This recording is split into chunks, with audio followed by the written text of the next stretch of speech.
Shalom jemaat yang dikasihi Tuhan. Pada hari ini kita akan melaksanakan ibadah Minggu Paskah yang keempat.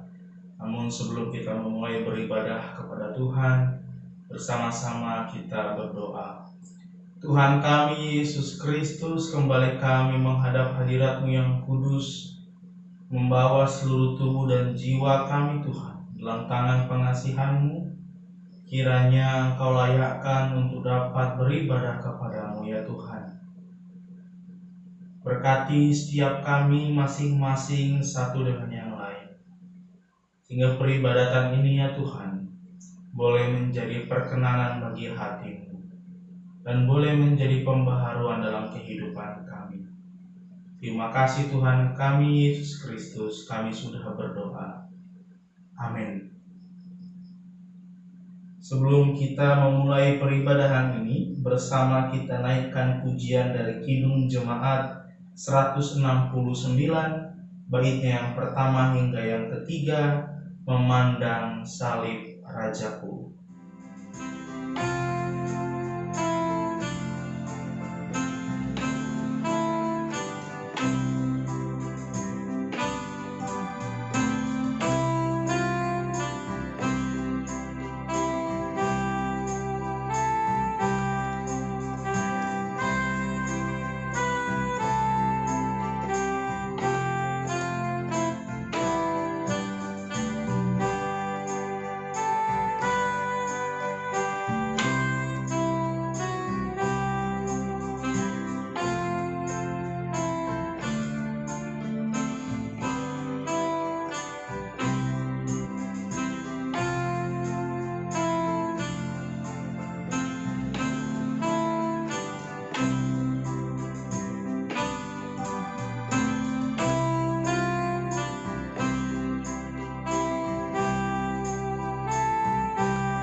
Jemaat yang dikasihi Tuhan, marilah kita mulai ibadah pada Minggu Paskah yang keempat ini dengan masing-masing di dalam hati kita mengaku bahwa sumber pertolongan kita ialah Tuhan yang menciptakan langit dan bumi, yang tidak pernah meninggalkan perbuatan tangannya dari sekarang sampai selama-lamanya.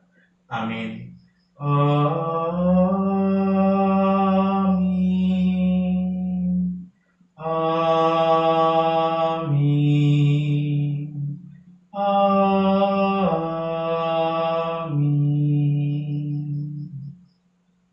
Kasih karunia dan damai sejahtera dari Allah Bapa kita dan dari Tuhan kita Yesus Kristus menyertai saudara sekalian.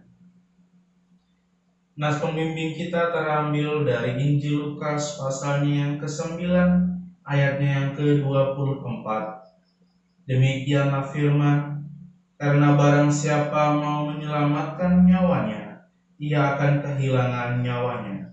Tetapi barang siapa kehilangan nyawanya karena aku, ia akan menyelamatkannya. Amin.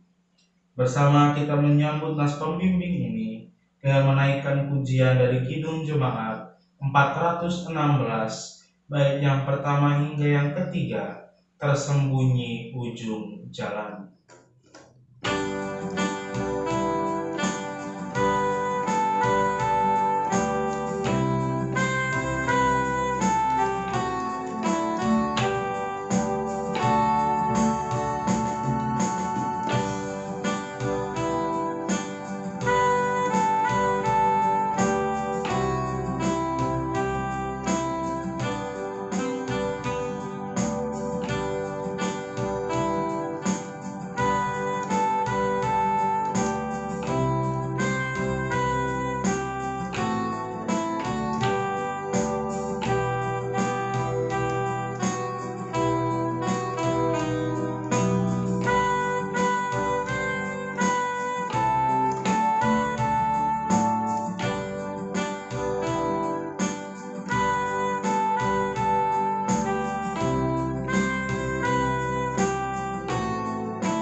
Jemaat yang dikasihi Tuhan, tiba saatnya kita untuk mengakui dosa dan ketidakmampuan kita dalam melaksanakan hukum Tuhan.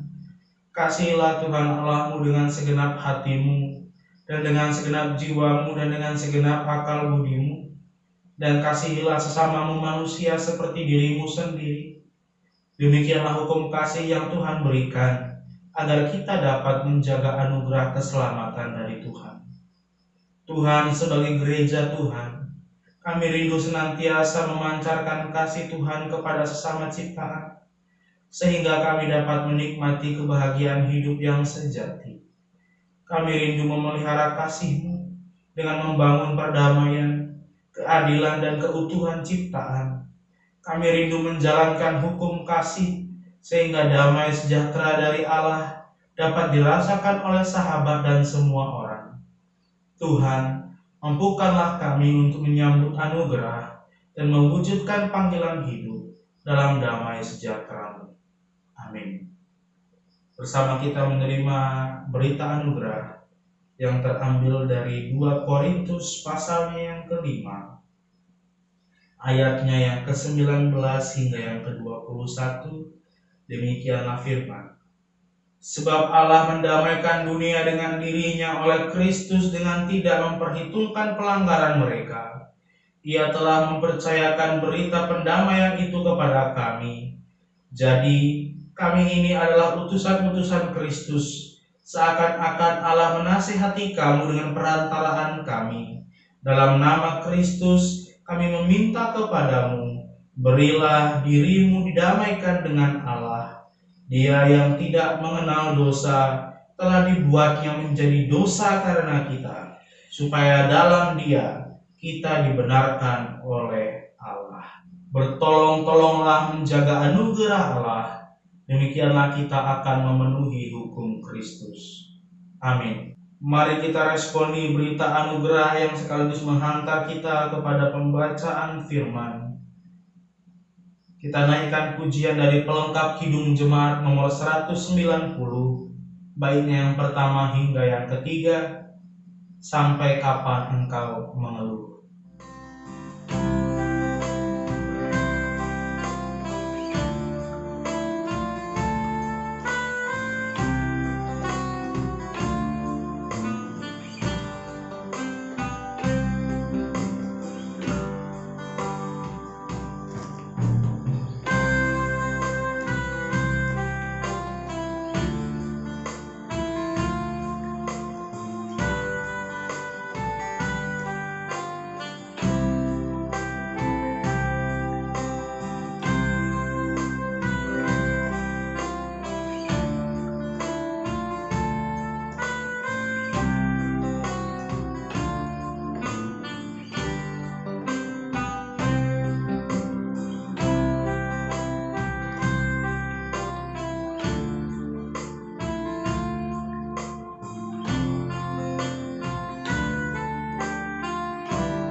Jemaat yang dikasihi Tuhan, sebelum kita membaca Alkitab bersama, kita menaikkan doa.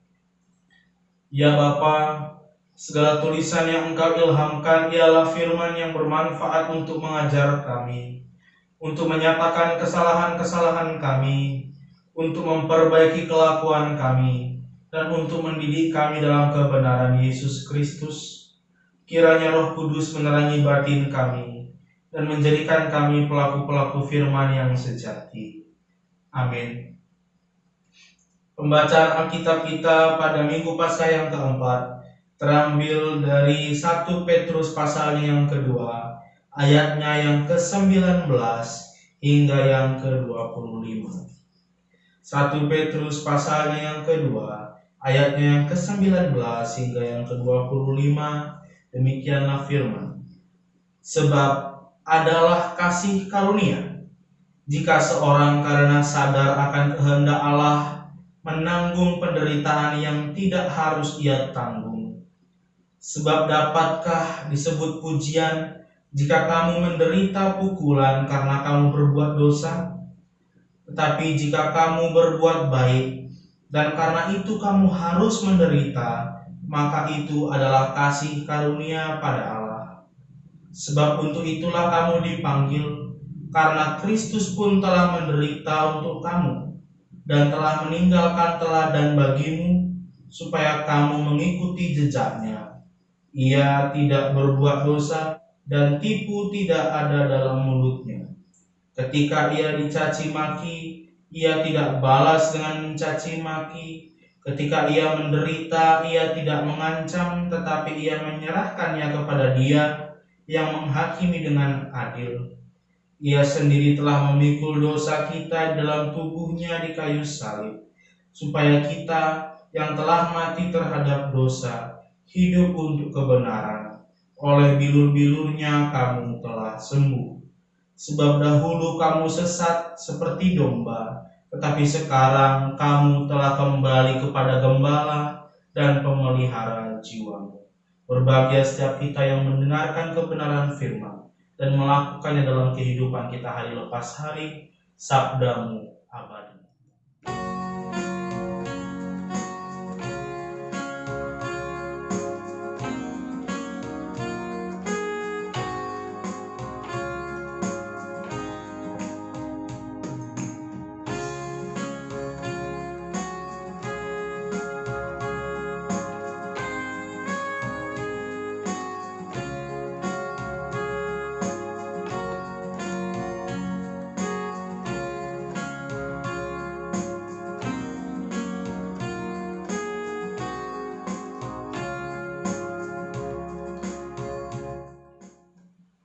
Jemaat yang dikasihi Tuhan, dari pembacaan firman yang kita sudah baca bersama atau Bapak Ibu simak yang sudah saya bacakan, terambil dari 1 Petrus pasal yang kedua, ayat 19 sampai yang ke-25 sesuai dengan leksionari tahun gerejawi kita, pembacaan Alkitab pada masa Minggu Paskah yang keempat ini.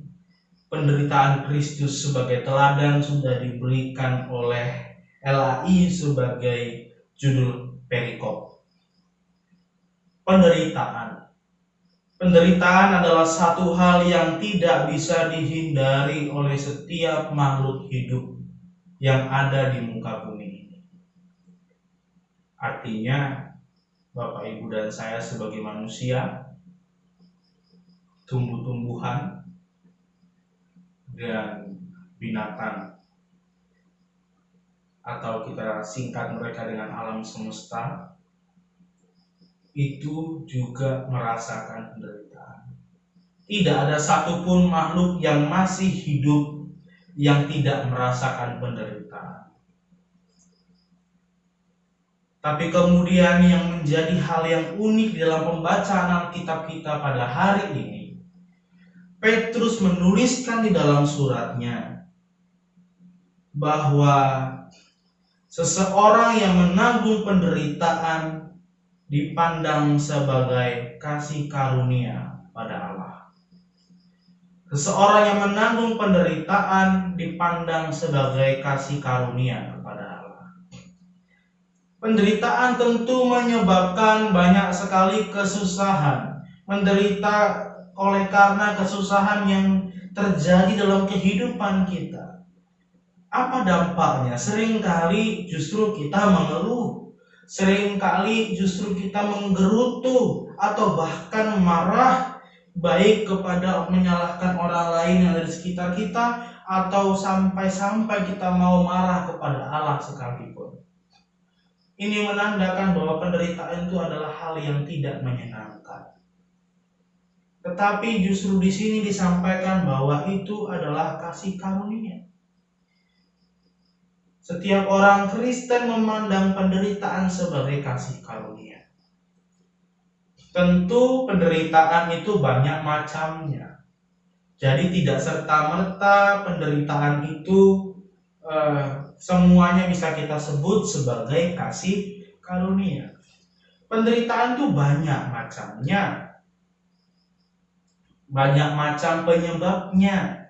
Maka kemudian hal pertama yang harus kita lihat dari perikop ini, bahwa penderitaan yang dimaksudkan sebagai kasih karunia itu adalah ketika seseorang menanggung penderitaan yang seharusnya tidak ia tanggung.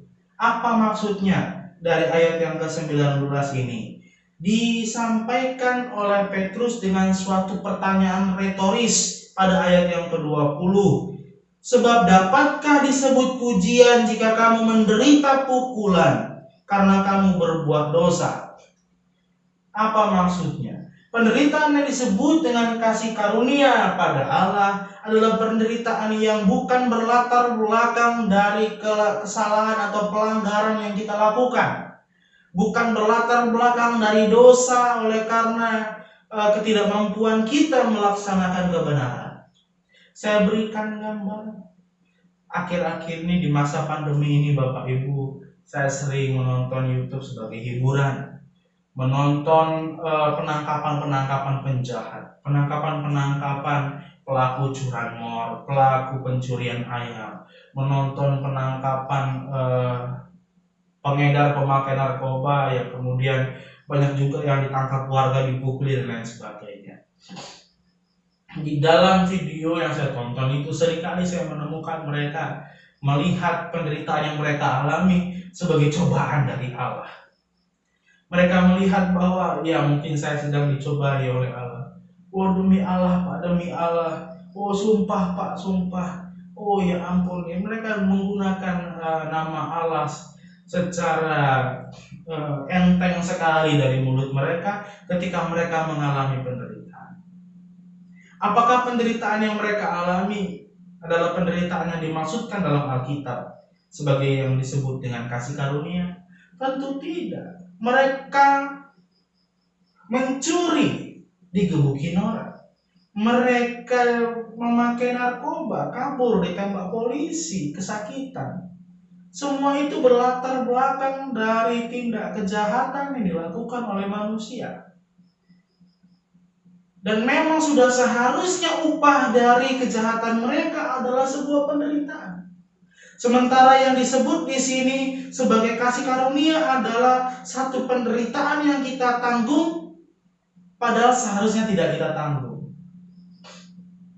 Secara sederhananya adalah dijelaskan di ayat 20, jika kamu berbuat baik dan karena itu kamu harus menderita, maka itu adalah kasih karunia pada Allah. Artinya adalah standarnya sebuah penderitaan itu kita anggap, kita ukur, disebut oleh Alkitab sebagai kasih karunia pada Allah adalah jika kita sudah berbuat baik, tapi yang kita terima bukanlah satu kenikmatan, tetapi penderitaan.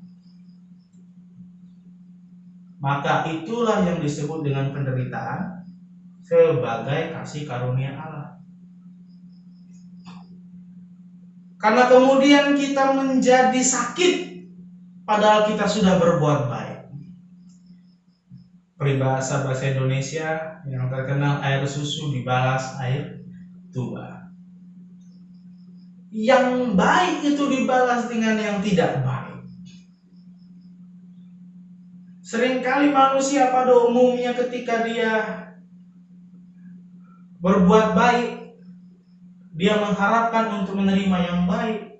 Dan ketika ia menerima satu hal yang tidak baik, dia maka akan kecewa dan menderita. Kenapa saya harus tanggung semua ini padahal saya sudah berbuat baik?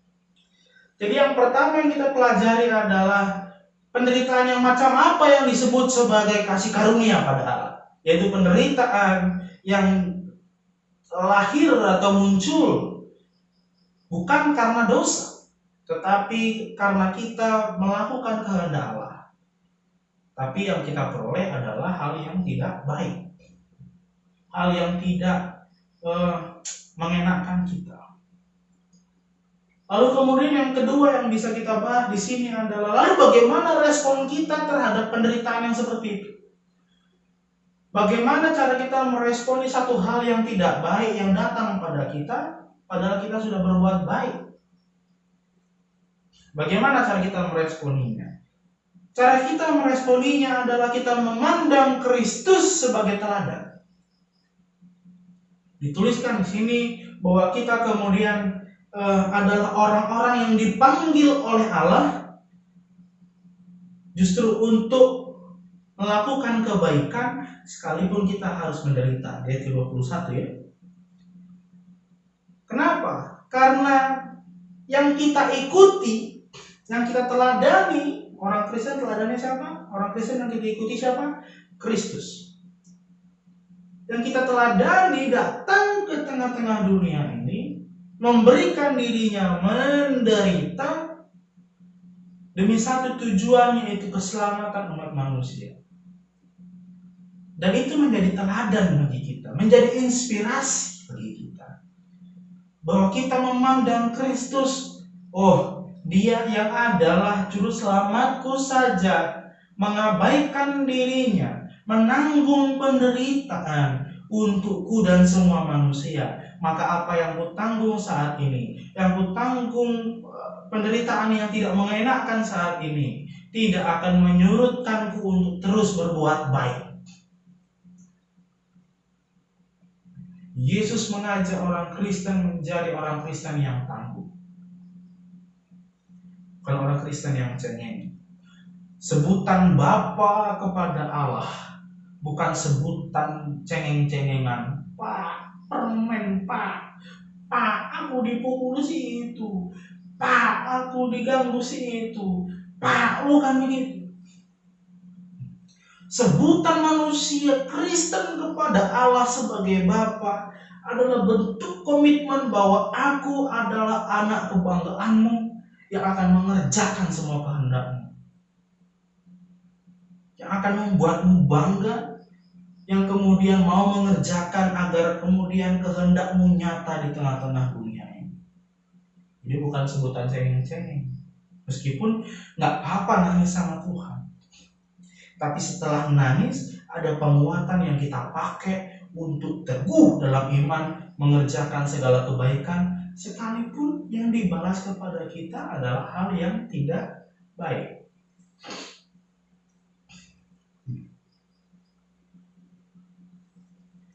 Jadi cara kita merespon adalah dengan melihat Yesus. Kita lihat pada ayat yang ke-23 ya.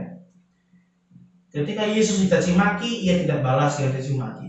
Ketika ia menderita, ia tidak mengancam, tetapi justru ia menyerahkan semuanya itu kepada dia, Bapanya, yang punya hak sebagai hakim. Bapanya yang punya hak untuk mengadili mana yang salah dan mana yang benar. Kemudian kita adalah orang-orang Kristen harus terus berbuat baik, sekalipun responnya yang kita terima tidak baik. Malah ketika kita direspon dengan tidak baik, kita tetap harus baik, kita tetap harus berbagi, kita tetap harus mencintai, kita tetap harus mengasihi. Seperti Kristus ketika ia dicaci maki, ia tidak balik caci maki. Ketika ia menderita, ia tidak mengancam orang-orang itu. Gitu? Iya. Jangan seperti pendosa-pendosa yang ketika dia kepepet kerjaannya ngancam. Bapak, pelan kemarin baru nontonnya, yang kemarin sempat viral. Bapak plat motornya mana? Ini STNK-nya mana? Gini. Oh, saya angkat ya ke Polres. Mau angkat aja. Ambil nanti saya suruh pas pampres yang ambil. Abang saya anggota DPR dan lain sebagainya. Tidak seperti itu orang Kristen. Orang Kristen diajarkan untuk menerima cacian itu. Orang Kristen diajarkan untuk tidak membalas cacian itu dengan cacian. Orang Kristen diajar untuk menyerahkan segala kebencian manusia kepadanya, diserahkan seluruhnya kepada Kristus, dan biarlah Kristus yang menilai, biarlah Kristus yang menghakimi, karena ia adalah raja di atas segala raja. Orang Kristen tidak dibenarkan untuk menghina, untuk mencaci maki, membalas kejahatan dengan kejahatan. Karena itu bagian dari yang harus ditanggung oleh orang Kristen. Penderitaan di mana ditolak sekalipun kita menerima, kita dibenci sekalipun kita mengasihi. Berarti Pak, orang Kristen boleh ditindas Pak. Orang Kristen tidak boleh melawan kalau ditindas. Saya tidak bilang tidak boleh melawan. Justru tadi dalam bacaan di Injil Lukas ya, di Injil Lukas yang menjadi nas pembimbing kita ya, kita tidak boleh sayang nyawa dalam melaksanakan kehendak Yesus. Kehendak Yesus ada dalam Taurat dan seluruh kitab para nabi, disingkat menjadi 2, kasih Allah dan kasih sesama. Memperjuangkan kemanusiaan, memperjuangkan keadilan, memperjuangkan kebenaran, memperjuangkan kesetiaan. Orang Kristen tidak boleh takut mati. Yang disampaikan tadi adalah tidak boleh membalas caci maki dengan caci maki, tidak boleh membalas penderitaan yang kita derita oleh karena dia dengan mengancam, tapi kita serahkan dia kepada Tuhan yang menentukan dia salah atau tidak. Kita boleh melawan dengan cara yang tidak sama dengan cara mereka, dengan cara yang berbeda. Karena kalau dia tabok kita, kalau kita tabok lagi, bukannya kita menjadi sama dengan dia. Kalau dia cubit kita cubit dia lagi, bukan kita sama seperti dia. Kita harus membalasnya dengan cara sebagaimana orang Kristen harus membalasnya. Tabok pipi kiri, berikan pipi kanan. Dicuri bajumu, berikan juga. Apa maknanya? Kita membalasnya dengan tidak menjadi sama seperti mereka. Kita banyak instrumen itu alat ya, alat-alat yang disediakan negara untuk melindungi masyarakatnya. Ada bapak polisi, ada lembaga pengadilan, ada lembaga perlindungan masyarakat dan lain sebagainya. Kita gunakan itu untuk melawan, karena itulah yang sesuai dengan prosedur. Itulah yang kemudian yang sesuai dengan apa yang diajarkan oleh Kristus, yang diajarkan oleh Alkitab, bagaimana kita tunduk kepada semua lembaga manusia yang ada di dunia ini, lembaga-lembaga pemerintahan yang ada di Indonesia. Dengan itulah kita melawan, dengan itulah kita tunjukkan kasih, dengan itulah kita tunjukkan kebenaran. Meskipun ya banyak kasus selesai dengan materai 6.000 tanda tangan, ya beres, kata maaf, selesai, senyum-senyum, cengengisan di TV. Saya juga kesal kok menonton itu ya. Seakan-akan hukum di Indonesia ini tidak ada lagi taringnya. Ya, buat Bapak Ibu yang mungkin aparat hukum, aparat negara, saya mau kasih tahu, jadilah pribadi yang adil, jadilah pribadi yang bertanggung jawab kepada masyarakat. Jemaat yang dikasihi Tuhan, pada Minggu Paskah yang keempat ini kita belajar tentang penderitaan. Semua orang boleh menderita, semua orang boleh merasakan penderitaan, tetapi orang Kristen dilarang untuk menderita oleh karena dosa. Ya, kita justru harus bangga kalau kita menderita karena kita sudah berbuat baik. Karena itu adalah kasih karunia dari Allah. Kita boleh berkesempatan untuk merasakan penderitaan oleh karena kebaikan yang sudah kita bagikan. Apa yang harus kita kerjakan ketika kita menderita karena kita berbuat baik? Jawabannya adalah meneladani Kristus. yang tidak membalas caci maki dengan caci maki, yang tidak mengancam ketika ia menderita, tapi menyerahkan semuanya kepada Bapaknya sebagai hakim yang adil, yang akan mengadili setiap orang tanpa terkecuali. Jadilah seorang Kristen yang tidak takut mati dalam mengerjakan perintah Tuhan, tidak takut mati dalam mengerjakan kehendak Allah, tidak takut mati dalam memperjuangkan keadilan, kebenaran, dan kesetiaan yang adalah esensi dari kitab Taurat. Tuhan Yesus memberkati. Kita berdoa.